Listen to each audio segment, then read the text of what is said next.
تو اس صورت میں میت کو غسل دینے کے بجائے تیمم بھی کرایا جا سکتا ہے، لیکن پریفریبل یہی ہے کہ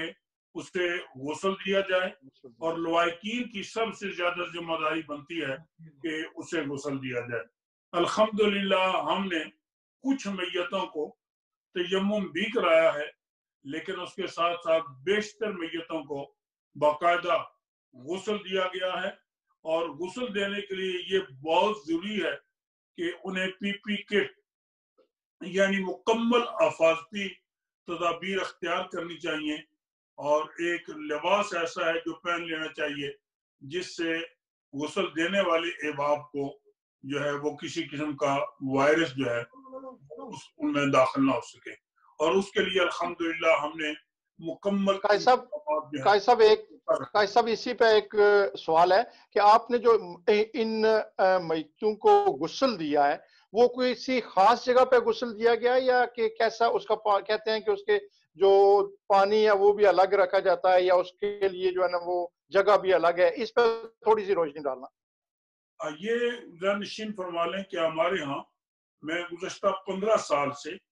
ویسے تو میں اس ملک میں 40 سال سے ہوں، اوور 40 ایئر، اور یہاں وہ ساری زندگی میری جہاں لٹل میں ہی گزری ہے، لیکن گزشتہ 15 سال سے ہم غوثیہ فیونرل سروس کے نام پر، جو جامعہ اسلامیہ غوثیہ ٹرسٹ کا ہی پارٹ اینڈ پارسل ہے، اور ہم چارٹی میں باقاعدہ رجسٹرڈ ہیں، غوثیہ فیونرل سروس جو ہے اس نے تقریباً 700 سے زائد جنازے پہلے کیے ہوئے ہیں۔ ہمیں الحمدللہ اچھے طریقے سے ایکسپیرینس تھا، ہمارے پاس اپنی موچری ہے، اور اس کے اندر سارے حفاظتی اقدامات رکھے گئے ہیں۔ اس میں ایک باقاعدہ فریج ہے جس میں ہم 4 میتوں کو بیک وقت جو ہیں وہ رکھ سکتے ہیں۔ وہ الحمدللہ ایک سیکیور ایریا ہے جہاں تمام حفاظتی تدابیر کو مد نظر رکھتے ہوئے باقاعدہ جو ہے اس کے لیے ایک ٹیم ہے، میں نہیں، ایک ٹیم ہے جو باقاعدہ غسل دیتی ہے، لیکن اس کے لیے میں نے کہا کہ ہم پریفر یہ کرتے ہیں کہ خود فیملی جو ہے وہ غسل دے، لیکن بسا اوقات ایسا ہوتا ہے کہ فیملی خود ایسولیشن میں چلی جاتی ہے جی، تو اگر فیملی نے زندگی میں مریض کے پاس وقت گزارا ہے تو پھر یہ گائیڈنس بھی ایسی ہے کہ وہ خود جو ہے انہیں ایسولیشن میں رہنا پڑتا ہے، اور وہ جنازے میں یا اس قسم کی تدفین وغیرہ میں یا غسل دینے میں شامل نہیں ہوتے ہیں۔ جہاں یہ انتظام نہ ہو تو وہاں والنٹیئر کی ایک ٹیم ہے جو انہیں غسل دے سکتی ہے۔ ٹھیک، تو غسل جو ہے نا وہی جگہ جو یہاں پہ دیا جاتا ہے جس طرح آپ پہلے غسل وغیرہ دیتے تھے، جس طرح آپ نے فرمایا کہ اس کے لیے ایک الگ کٹ ہوتی ہے، تو وہ کٹ جو ہے نا وہ ایک ہی بار یوز ہوتی ہے یا اس کے بعد دوبارہ یوز کی جا سکتی ہے؟ یا وہ کٹ ایک مرتبہ ہی جو ہے وہ استعمال ہوتی ہے، لیکن جس جگہ جس میز پر یا جو ٹیبل بنا ہوا ہے اس پہ جس پہ رکھ کر میت کو غسل دیا جاتا ہے، یہ بھی میں یاد کر دوں کہ ابتدائی طور پر ہاسپٹل سے جب ہم میت کو ریسیو کرتے ہیں تو وہ باقاعدہ ایک بیگ کے اندر، سیل بیگ کے اندر ہوتی ہے۔ جس اسپتال کی میں بات کر رہا ہوں وہاں سے باقاعدہ سیل بیگ کے اندر جو ہے وہ میت کو دیا جاتا ہے، اور یہ انسٹرکشن دی جاتی ہیں کہ وہاں موچری کے اندر صرف وہ جو ان کا اپنا عملہ ہوتا ہے وہ آئیڈینٹیفکیشن بھی آج کل پاسپورٹ وغیرہ کے ذریعے کر کے جو وہ کر لیتے ہیں، اور وہ انڈرٹیکر کو یا کہ اس کو فیونرل ڈائریکٹر کے جو حوالے کرتے ہیں، لیکن سیل کر کے وہ دیتے ہیں۔ پھر یہاں موچری میں لا کر آپ اپنے ہاں جو آپ کی اپنی موچری ہے وہاں آ کر وہ آپ سیل کھولیں گے اور میت کو نکال کر غسل دیں گے جی۔ اچھا، اس میں بھی ایک بڑی اچھی بات آپ نے کی ہے۔ پچھلے دنوں میں ایک فیس بک پہ ویڈیو دیکھ رہا تھا کہ وہ کہہ رہے تھے جو وہ بیگ میں ڈالتے ہیں میت کو، تو اسی بیگ میں جو ہے نا وہ آپ کو جو ہے نا اس کے اوپر تیمم وغیرہ کرا کے تو آپ جو ہے نا وہ جنازے کے لیے لے جاتے ہیں۔ آپ نے اس پہ جو ہے نا بڑی اچھی روشنی ڈالی ہے کہ وہ آپ کو اپنی مورچی میں لا کے اس کو بیگ کو کھولتے ہیں اور وہاں آ کے غسل دیتے ہیں۔ جی، لیکن میں نے جیسے یاد کیا کہ اگر وائرس کا بہت خطرہ ہو تو پھر اس صورت میں وہ جو بیگ بند ہے، اگر ہاسپٹل والوں نے آپ کو خصوصی انسٹرکشن دی ہے کہ آپ اس کو قطعی طور پہ نہیں کھول سکتے ہیں، اس صورت میں جو ہے وہ آپ جو ہے اس بیگ کو ہی کفن کے طور پر استعمال کر سکتے ہیں اور تیمم کرا سکتے ہیں. تو اس کے علاوہ قائد صاحب یہ بھی تھوڑی سی روشنی ڈالیں کہ جنازے کے لیے بتایا جاتا ہے کہ جی تقریباً 8 سے 10 بندے جو ہے نا وہی جنازہ پڑھیں اور کتنا وقفہ رکھنا چاہیے. میں نے دیکھا آپ کی کافی ویڈیو وغیرہ میں نے دیکھی ہیں جس پہ آپ نے جنازہ بڑے قریب سے پڑھایا اور بڑی اچھے طریقے سے. یہ آج تک آپ کتنے ایسے جنازے پڑھا چکے ہیں جو اسپیشلی کرونا کے جو ہے نا کرونا سے موت ہوئی ہے؟ میں یہ سمجھتا ہوں جی کہ تقریباً 17 سے 18 جو کرونا کے مریض ہیں ان کے نماز جنازہ میں نے پڑھائی. آلموسٹ تو زیادہ ہیں کچھ، لیکن جو میں یہ سمجھتا ہوں وہ تقریباً 17 یا 18، میکسیمم آپ 20 کہہ سکتے ہیں. لیکن اس کا طریقہ کار یہی ہے کہ اچھے طریقے سے ذہن نشین فرما لے کہ میت کو غسل دینے کے بعد باقاعدہ ایک بخش کے اندر بند کر دیا جاتا ہے اور باقاعدہ اس کے چہرے کی زیارت بھی کرائی جاتی ہے. کیونکہ آج کل مساجد اسلامک سینٹر جو ہے وہ بند ہیں، تو جنازہ جو ہے وہ قبرستان سیمیٹری میں ہی ادا کیا جاتا ہے اور میکسیمم 20 افراد، 15 سے 20، ہمارے ہاں مقامی طور پہ 30 تک بھی، 35 تک بھی افراد جنازے میں شامل ہو جاتے ہیں. لیکن جو گائیڈنس لائن ہے اس میں تقریباً 20 افراد جو ہیں وہ جنازے میں شامل ہو سکتے ہیں. جب تدفین کی جاتی ہے قاری صاحب، جب تدفین کی جاتی ہے تو اس میں بھی ایک کوئی اسپیشل کٹ وغیرہ وہی لوگ جو ہے نا وہ باڈی کو نیچے قبر میں جو ہے نا اتار سکتے ہیں، یا کس طرح اس کا تھوڑا سا جو ہے نا وہ ہمارے ناظرین تک؟ ہماری کوشش یہ ہوتی ہے کہ جب میت کو ایمبولینس، ہماری اپنی ایمبولینس ہے، اس میں رکھ کے یا ہرس میں رکھ کے لے کے جاتے ہیں، تو میت کے رکھنے کے لیے بھی ہماری اپنی ٹیم ہوتی ہے اور میت کو وہاں جس جگہ جنازہ پڑھایا جاتا ہے اس سٹینڈ تک لے جانے کے لیے بھی اپنی ٹیم ہی ہوتی ہے. وہ اس لیے تاکہ کسی قسم کی وائرس، یہ کوئی نہیں پتا ہے کہ آپ کے پاس جنازہ پڑھنے کے لیے جو دوست مہمان تشریف لائے ہوئے ہیں، فیملی کے ممبر ہیں، ان میں سے کوئی ایسا مریض نہ ہو جو وائرس اس نے کیچ کی ہوئی ہو. اسی لیے کم از کم 2 میٹر کا فاصلہ وہاں رکھا جاتا ہے اور تدفین کرتے وقت جو ہے وہ چونکہ باڈی بند ہوتی ہے اس لیے اس کے باوجود بھی ہماری کوشش یہ ہوتی ہے کہ تدفین کے وقت بھی فاصلہ جو ہے وہ برقرار رکھا جائے. گو رکھنے میں دشواریاں آ رہی ہیں کیونکہ جو آپ کو پتہ ہے کہ یہ ایک اموشنل سما ہوتا ہے اور بالخصوص ان حالات میں جب اس میت کی اپنی فیملی شامل نہ ہو تو پھر دوستوں احباب مخلصین بھی یہ کوشش کرتے ہیں کہ وہ اپنا حصہ ڈالیں. لیکن ہماری کوشش یہ ہوتی ہے کہ ہم جو گائیڈ لائن ہے ان کو فالو کرتے ہوئے تھوڑا سا وقفہ جو ہے وہ ضرور رکھیں گے. جی قاری صاحب، ایک سوال میں بھی پوچھنا چاہ رہا ہوں کہ غلام دستگیر آپ نے تو ماشاءاللہ بڑا اچھی طرح تفصیلاً بتا دیا ہمیں، کیونکہ ہم لوگ جیسے میں نے پہلے بھی آپ کو بتایا کہ کافی ساری چیزوں کے علم نہیں ہمیں. ظاہر ہے انسان کو جس چیز سے پالا پڑتا ہے وہی پتہ چلتا ہے.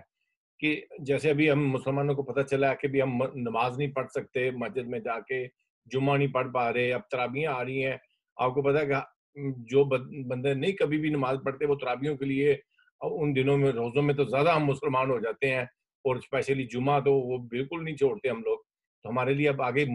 مشکل بھی آ رہا ہے، کیونکہ ہم لوگوں کو اگر کہا جائے کہ بھی اگر آپ مر جاؤ گے تو مسجد میں نہ آؤ، تو ہم پھر بھی کہیں گے نہیں اب مر جائیں، بے شک خیر ہے مسجد میں جانا چاہتے ہیں. تو لوگوں کو تھوڑا سا یہ بھی گائیڈ کر دیں کہ اس صورت میں ہم لوگ گھروں میں کیسے رہ سکتے ہیں، کیسے عبادت کر سکتے ہیں تھوڑا سا. اور ہمیں اگر ایسے جیسے اسلام میں بھی فرمایا ہے کہ اگر آپ کو بیماری ہو ہے تو آپ باہر نہ نکلیں، پھیلے نہ، اور دوسرے علاقے میں نہ چلے جائیں. تو کیا کرنا چاہیے ذرا اس میں تھوڑا سا ڈیٹیل میں ذرا بتا دیں تو ذرا اچھا ہوگا، مہربانی. غلام دستگیر صاحب بڑا خوبصورت آپ نے سوال کیا ہے، لیکن اس سوال کے جواب دینے سے پہلے میں ایک چھوٹی سی گزارش یہ کرنا چاہتا ہوں مسرت صاحب کے حوالے سے کہ یہ جو خوف و ہراس ہے نا جی، اس سے ہم سب کو نکلنا ہے جی. بہت سے لوگ یہ سمجھتے ہیں کہ اس بیماری سے جو ہے بہت بڑی وبا پھیل جائے گی جی، قریب نہیں جانا چاہیے. یقیناً اس کے کچھ خطرات ہیں لیکن اتنی بھی بڑی وبائی بیماری نہیں ہے کہ ہم چھوڑ کے سے بھاگ جائیں. جیسے کہ میں نے آپ سے بھی عرض کیا ہے کہ مجھے میرے اپنے ڈاکٹر نے منع کر رکھا ہے، میری ایج فیکٹر بھی 73 میں جا رہا ہوں میں ابھی، لیکن اس کے باوجود اللہ تعالیٰ کے فضل و کرم سے اور آپ جیسے مخلص ترین دوستوں کی دعاؤں کی وجہ سے الحمدللہ بالکل ٹھیک ہے۔ ہمارا ایمان اتنا پکا ہونا چاہیے کہ ہم اپنے بھائی کی تدفین میں شامل ہو رہے ہیں، جنازے میں شامل ہو رہے ہیں، حصول ثواب کے لیے شامل ہو رہے ہیں، تو اللہ ہماری مدد بھی کرے گا۔ اب آئیے آپ کے سوال کی طرف۔ جی، ماہ رمضان شریف اللہ تعالیٰ کی رحمتوں برکتوں کے نزول کا مقدس مہینہ اور قرآن پاک کے نزول کا بابرکت اور مقدس مہینہ ہے۔ یقیناً اپنی رحمتیں اور برکتیں لے کے آ رہا ہے، لیکن یہ ہماری ٹریڈیشن ہے جیسے آپ نے کہا، اور یہ مسلمان کا خاصہ ہے کہ اس ماہ مقدس میں وہ یہ سمجھتا ہے کہ اللہ تعالیٰ کی عبادت کرنے سے کئی گنا زیادہ ثواب ہوتا ہے، تو وہ ثواب حاصل کرنے کے لیے گھر گھر کے اندر قرآن مجید کھل جاتے ہیں، مسجدیں آباد ہو جاتی ہیں، لوگ نماز تراویح کے لیے آتے ہیں، قرآن مجید سنتے ہیں، رمضان کے آخری عشرے میں اعتکاف بیٹھ جاتے ہیں۔ یہ ساری ہماری جو ہے یہ ایک نئے جذبے کے تحت مسلمان ماہ رمضان کو کا استقبال کرتا ہے۔ افطاریوں کے لیے اجتماعات ہو جاتے ہیں، خوشیاں تقسیم ہو جاتی ہیں، لیکن اس دفعہ اس کورونا وائرس کی وجہ سے ہر طرف جو ہے وہ گہما گہمی نہیں ہوگی، مساجد بھی بند ہیں اور مساجد کے اندر آپ اجتماعات بھی نہیں کر سکیں گے، تو اس لیے آپ کو چاہیے کہ آپ اپنی عبادات گھروں میں رکھیں، باہر نہ نکلیں، اور اپنے گھر کو مسجد کا درجہ دے دیں، اپنی فیملیز کے ساتھ اپنے بچوں کے ساتھ آپ نماز پڑھیں، ایک کمرے میں بیٹھ کر قرآن مجید کھل جائے گا، گھر کے افراد بیٹھے ہوئے قرآن مجید کی تلاوت کر رہے ہوں گے، نمازیں پڑھ رہے ہوں گے، قرآن مجید سن رہے ہوں گے، تو گھر کے اندر بھی برکت ہوگی، اور یہ پورا سال اس طرح جو ہے وہ نظام چلتا رہے گا۔ ہماری مائیں بہنیں وہ بیٹیاں جو مساجد میں نہیں جاتی وہ اپنے بچوں کو ساتھ کھڑے کر کے نماز پڑھنے گی، اور افطاری کا خصوصی اہتمام کرنا ہے کہ گھر کے افراد ہی جو ہے وہ افطاری میں شامل ہوں، باہر فیملیز کو نہ بلائیں، کیونکہ اس سے بیماریاں جو ہے، افطاری کرنا سنت ہے، ثواب ہے، سب کچھ ہے، لیکن کہیں ایسا نہ ہو کہ آپ کسی آدمی کو باہر سے بلا لیں یا آپ باہر ان کے گھر جا کر شامل ہوں، تو اس طرح بیماریاں جو ہیں وائرس جو ہے وہ پھیل سکتا ہے۔ اس لیے ہمیں بہت احتیاط کرنی ہوگی اس ماہ رمضان شریف میں، اور اپنی مساجد کے اندر مسجد کھلی ہوئی ہے، لاکمی مسجد کے اندر امام صاحب اور چند مقتدی جو ہیں وہ باقاعدہ نماز پڑھتے ہیں، اذان دیتے ہیں۔ ہمارے یہاں الحمدللہ نماز ہے، اذان ہے، جمعے کی نماز ہے، لیکن اجتماعات نہیں ہے، بہت مختصر، تاکہ مسجد کا تقدس بھی برقرار رہے اور عوام تک ہماری آواز بھی پہنچی رہے۔ آج کل تو گھروں کے اندر وہ ریڈیو لگے ہوئے ہیں جی، امام صاحب اذان دیتے ہیں اور گھر کے اندر آواز چلی جاتی ہے، قرآن مجید کی تلاوت کو گھر میں بیٹھ کر سن سکتے ہیں۔ ہم نے بھی اہتمام کیا، انشاءاللہ حافظ صاحب قرآن مجید سنائیں گے اور چند نمازی قرآن مجید سنیں گے، گھروں کے اندر آپ قرآن مجید سن سکتے ہیں حصول برکت کے لیے۔ قائد صاحب ایک اسی پہ جو ہے نا، جس طرح آپ نے بولا کہ حافظ صاحب جب قرآن مجید سنائیں گے، ریڈیو وغیرہ لگے ہیں، کیا جو گھر میں بندے ہیں وہ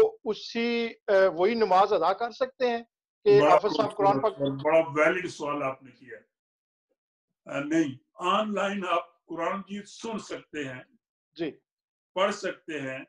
جیسے کلاسز ہیں، لیکن جی، نماز جماعت کے لیے آپ کا وہاں موجود ہونا جو ہے وہ ضروری ہے۔ جنازہ اور تدفین کے حوالے سے جو ہے نا آپ نے بات کی ہے، آپ کا بہت شکریہ، آپ کے ٹائم کا بہت شکریہ۔ ہیپی سر بھائی صاحب اگر میں آپ کے یہ پاس، عرض کروں گا کہ ایک دو باتیں ایڈیشنل میں عرض کرنا چاہتا ہوں۔ جی جی ایک جی، تو یہ ہے کہ